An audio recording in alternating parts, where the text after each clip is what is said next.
everybody and welcome back to my YouTube channel. If you're new here, then hello, my name is Shahna and today we are basically going to go over simple tips of mine that you can do to help you feel more regulated and grounded before a smear test. So whether this is your first smear test that you're thinking about, the appointment's creeping up, or whether you've never had an appointment letter yet because you're under the age that they send them, whether you've had smear tests in the past and you just really don't do well with them. Either way, this video will hopefully help you, so definitely stick around.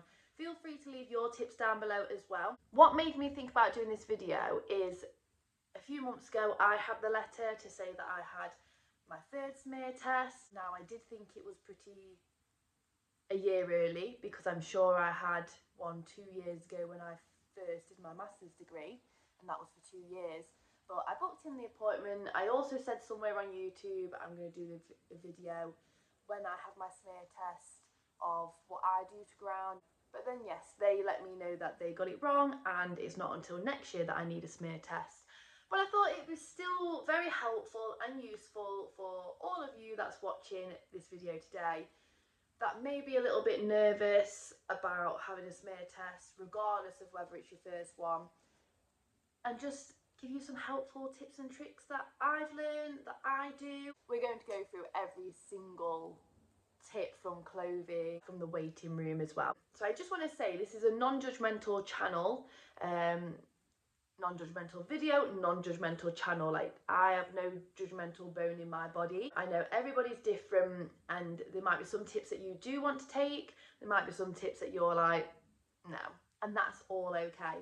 Please feel free to let me know or let others know of any other tips that you may have that you can help other people with.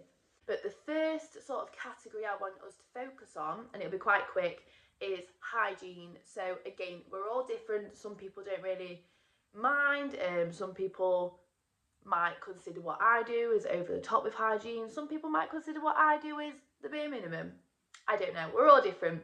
But what I think makes me feel comfortable, because it's also about feeling comfortable, is knowing that I am fresh down there, even my armpits as well. Like, I want to feel like I'm actually smelling okay. And yeah, I do like to shave.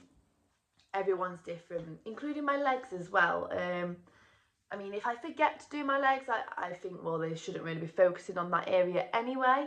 But if I can, I like to kind of be freshly shaven everywhere, know that I'm smelling nice, and I feel like I could just relax more, and it's about feeling relaxed and comfortable. Now, I want to mention, of course, there's the hygiene of going in the shower. If you've got your appointment kind of on your day off where you're not doing anything, then yes, I would personally want to go in the shower or bath and do it just before my appointment.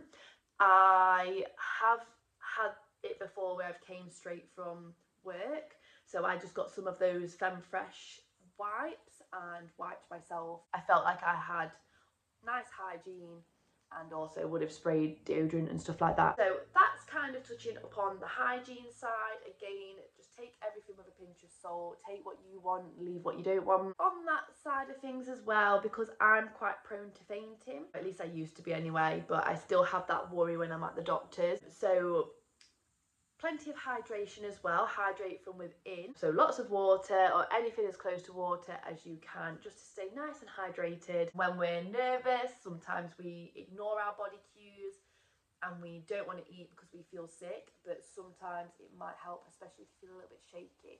Alright, so that's kind of the first category done, but I do want to touch upon clothing. So we'll make clothing a separate category as well. Again, it's not going to be very long, but I would just suggest wearing something that is comfortable anyway, because you're going to be getting changed back into it. And if it's not too cold, if you're not out the house for too long, maybe a floaty skirt, because there's nothing worse than when you're nervous where you're having to take tight leggings off or tight jeans off. You're already worried about what's about to happen potentially anyway. I know I was and still do. So yeah, loose clothing, I would say something that you're comfortable in and something that you can just easily pull up and then just whip your pants off and shoes off probably. And yeah, then you're kind of ready to go, and you don't have too long to overthink about it or get frustrated at trying to get everything off in time because the nurse is waiting, kind of thing. Even though they will not rush you, it goes through my mind anyway as, oh, they're waiting for me, they're probably going to think, what, how long is this taking? And even the same with getting clothes on as well, because they obviously, I think they want to talk to you after just to kind of let you know the next step, sort of thing. Okay, so the next category is part of the grounding sort of techniques that you could do that I would suggest. So again, all I would say is listen to your body, really think about what does my body need. And if you're not too sure, whether it's before work, if you have got to go to work or school or whatever, or if you're going to the appointment straight from home and it's your day off, for example, then just try either way to get outside of nature. So whether it's a walk around a park, or whether it's in your back garden, or walking the dog, or, you know, walking with friends, whatever it is, try and get outside in the fresh air, in nature, because that's grounding in itself. All of the leaves, all of the soil. If you can, if you're in your own back garden, barefoot is the best because you're really connected to the earth then. And I know it sounds silly and you might not be spiritual. I'm not even really spiritual myself, but I do believe in, like, you're more connected to the ground, which is what keeps us regulated if you have your shoes off and your socks off barefoot. Of course, make sure that there's nothing sharp around, and take all of those health and safety precautions too. I quite like feeling like the different surfaces underneath my feet, like the hard tiles as such, or pavement, and then walking onto the nice soft cold grass. I like that. So again, each to their own. Also, if, again, it's not everybody's cup of tea, if you like to do yoga already or meditate, or even stretch, then incorporate that outside on the back garden if you can, if you have time. But yeah, cater it to what you need. But yeah, yoga, practicing your breath work, breathing nice deep breaths in and out, just releasing any stressful, negative, worried thoughts. Really connect to yourself as well as the earth. So yeah, slow down rather than having those quick, anxious, like fast breaths, in, out, in, out, in, out. We want to try and do the opposite to that. And then you could also be with other people. So if you've got half an hour or an hour, you could always go for a walk with other people. If they live close to your doctors and they're off, you could potentially just nip in for a cup of tea or maybe just some water to keep that hydration going. And of course, remember, any kind of caffeine, but especially coffee, that could add to the anxiety because of the caffeine, and it's making your heart do what we've said already that we want to kind of do the opposite of. It's kind of making it beat quicker, slower and quicker breaths as such, shorter and quicker breaths as such, should I say. So yeah, be mindful of that as well, what you're putting into your body beforehand, because it does make a difference. Again, being with pets, I love to be with my dog Kobie. He is just the most positive thing I have in my life, because that's all he has. The only time he's probably not positive is when he's hungry, and to be fair, he gets fed well. So yeah, you kind of attune to your pet, for example, or someone else's pet, and you kind of forget what's about to happen, or all of the worries of what could happen, or how it could feel. And if you've been for a smear test before, you know it's literally 30 seconds to a minute. So when you have to remind yourself of that and think, well, even if it was to be bad, which it like 9 times out of 10 isn't, then like it's only for that short amount of time to prevent something big as such that could potentially happen.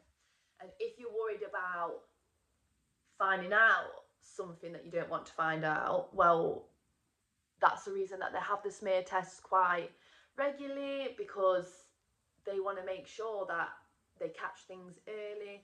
And again, abnormal cells, I've never had this come back, but I've had a few friends have it come back and they've been in tears thinking, that's it, I've got it, and all this sort. But abnormal cells doesn't mean that it is what you're being tested for.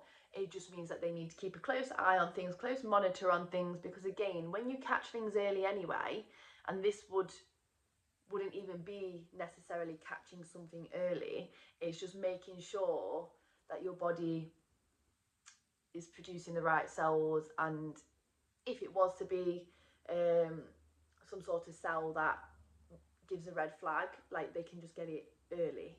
So I hope that makes sense. And it might be something that you already know, but that's just in case, because I know that when one of my friends the first time was like, oh, I've been told I've got abnormal cells, I've got to go back in 6 months, not 3 years.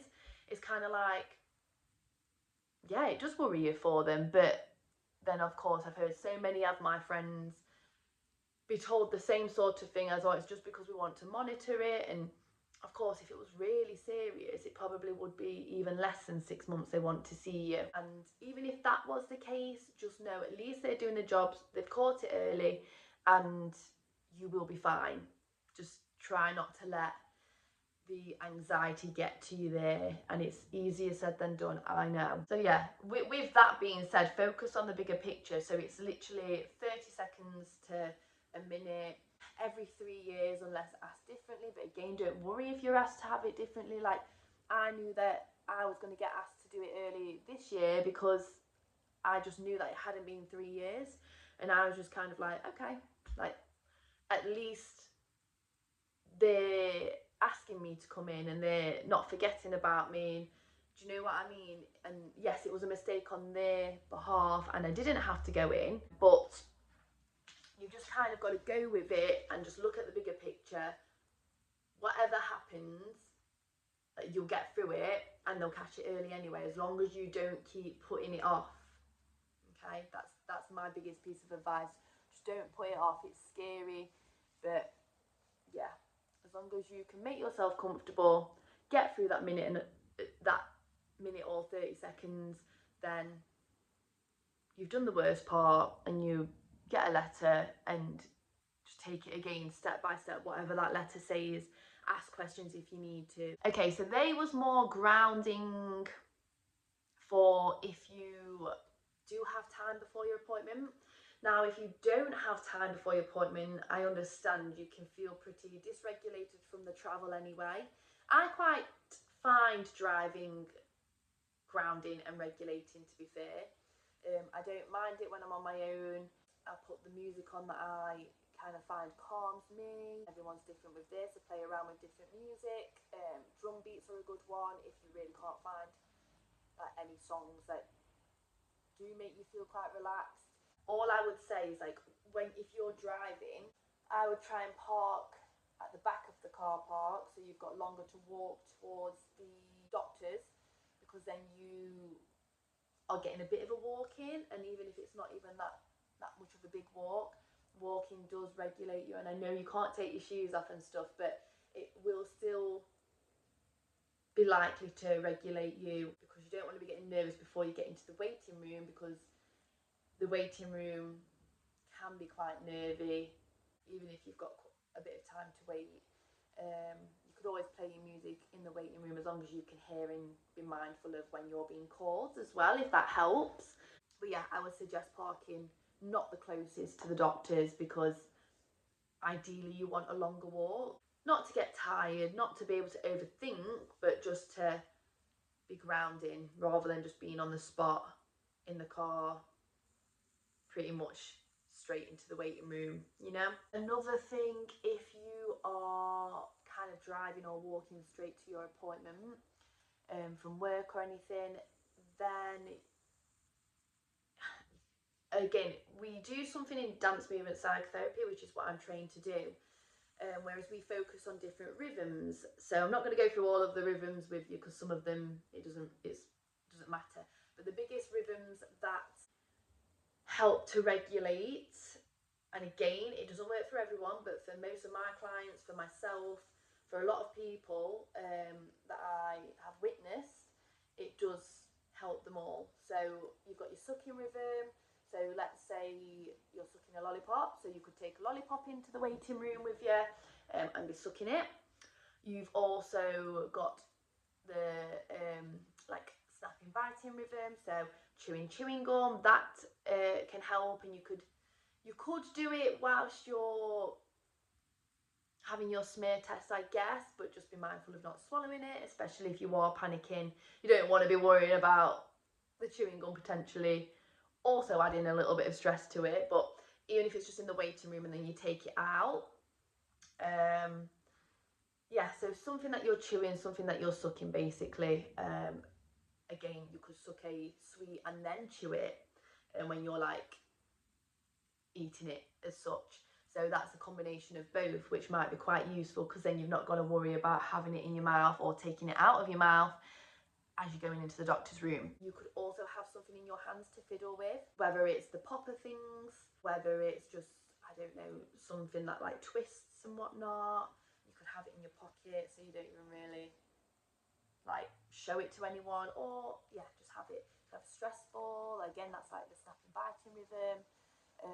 So again, play around with different objects that might help, play around with different sweets or chewing gum or lollipops, but just still think about what you're going to do when you get into the doctor's room. Are you going to get rid of it, or you're just going to be very mindful that you've got something in your mouth while it's happening? Another thing, whether, again, I've touched upon it in the previous category where it was grounding, but probably coming from home or a day off, or you're not coming from anything straight from any other sort of work or appointment or commitments. So different breathing techniques, again, there's loads more, so just YouTube it. If you have therapy, go to a therapist and work on what might work best for you.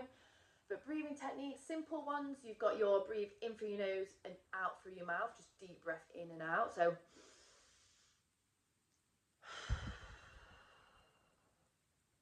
just keep doing that in the car, as you're walking, in the waiting room if you need to. Who cares what other people think? They might join you because they need that, and you've really helped them. Whilst it's happening as well, the nurse is going to have no judgment on if you need to do your breathing techniques, even if you need to name it and say, I don't know whether anyone's done this before, but I really need to just focus on my breathing techniques. She might even do it with you. So you've got that breath. You've also got breathe in, hold for 1 second, breathe out, hold for 1 second, and keep repeating. So example.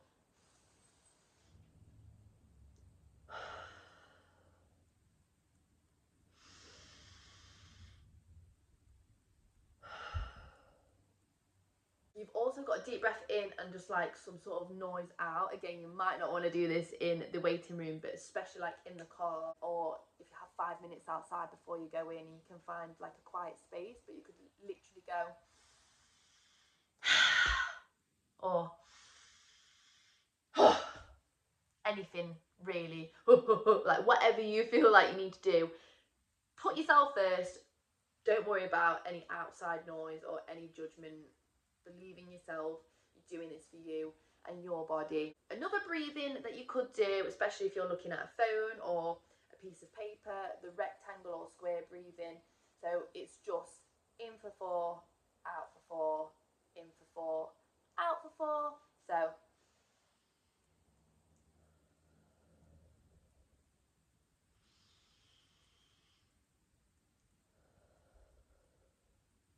okay, there's loads of different breathing. Try mine, but like I say, there's loads out there. So again, just type into YouTube breathing for anxiety. Yeah, different breathing techniques. There's loads where it's not even on each side either, but they're some of the main ones, the basic ones. But yes, have some time aside before the day and try different breathing techniques. You might like a few different ones, but on the day you'll know which one you feel like you need to do more of. Okay, so next category is things to remember. So remember that everybody wants you to feel comfortable. So speak to your nurse, speak to the reception team. I'm going to go a little bit deeper into if there's been any trauma there in the past. I know sometimes they may not have. So if you haven't really experienced any trauma in terms of being out of control with a situation happening with no consent, then still speak to your receptionist, still see what they can do.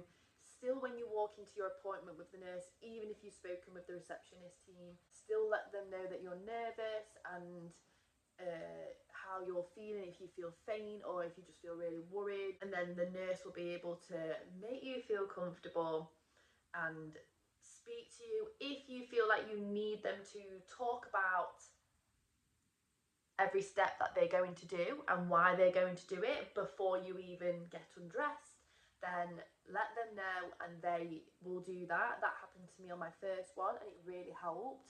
If you feel like you need music on in the background or even just the radio on in the background, let them know. Have it ready just in case they maybe don't have anything to be able to do that but are happy for you to do that. Again, fiddle with stuff if you need to. If you need to say no, if you need to have more time and kind of say I need to book it for another time, then that's all okay too. I would suggest, if you really are struggling with the thought of this, no matter whether you've had a past of, like I say, trauma or whether you haven't, I would say a therapy session beforehand to help you ground and literally go from there to the appointment. I've also had that and that was really helpful for me, because I just felt calm. I felt like I could do anything and I already had the breathing that worked for me anyway in mind to keep doing in the car on the way there and in the appointment as well. So for those that have had any kind of trauma, any incident where they felt out of control, you know what I'm kind of saying, with no consent, and it's really had an effect on you. Again, I've spoken about this maybe a year or two ago in one of my YouTube videos. I will link them down below, but there is a website called the Survivors Trust, and it's all about supporting those who have had those traumatic events happen to them, whether it was a gazillion years ago or it feels like it was a gazillion years ago, or whether it was yesterday or today. They've got loads of resources to help you anyway, help support you, other helplines as well.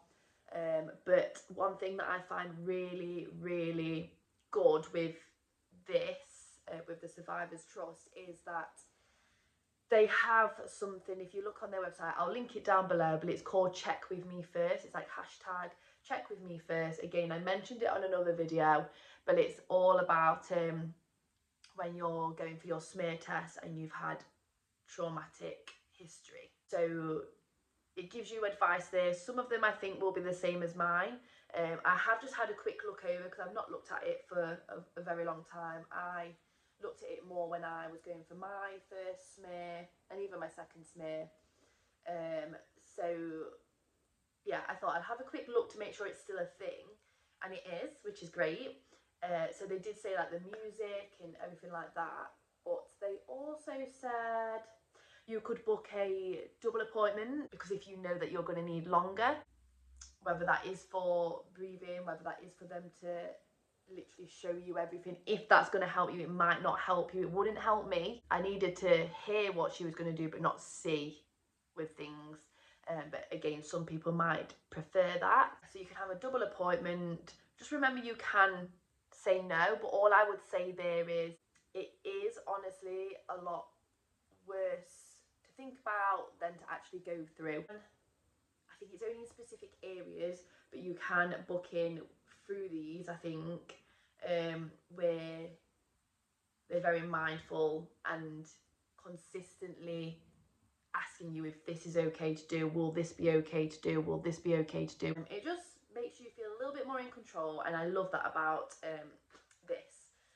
So have a look if it's in your area, but if it's not, like, you can still say your history to the reception team when you're booking, or even just to the nurse, and say, look, I'm gonna be a little bit, I might be a little bit different to the majority of people that you see, or maybe I'm not, but yeah, I have had this history happen. I'm really nervous. This is my first, or even if it's like my third, fourth, fifth smear test, I still do get uncomfortable about people being down there.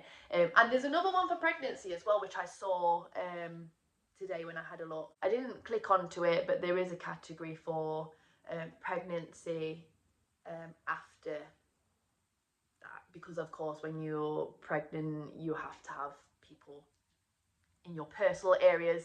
But I hope that this video helped. I feel like I have waffled. I did try to like put in categories and make notes on everything I wanted to include, which I think I did get everything that I wanted to include in. However, I might have been repeating bits because just before this last clip I did just go on to the Survivors Trust website to see if it was still a thing, because I didn't want to give you false information. And then I also read other bits on there. And yeah, you never really stick to your notes, do you? It happens to be every time in presentations and everything like that. But I hope this video really did help. Please let me know if it did.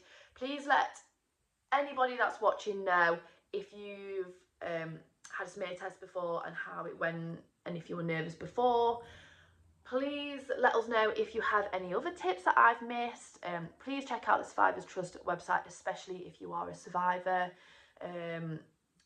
And yeah, just ask for what you need, notice what you need, which is where it is a good place to start with the sort of meditation, breathing, having that time and space to yourself to kind of notice what you need and then ask for what you need, and just get what you need to get out of the grounding to get through the appointment.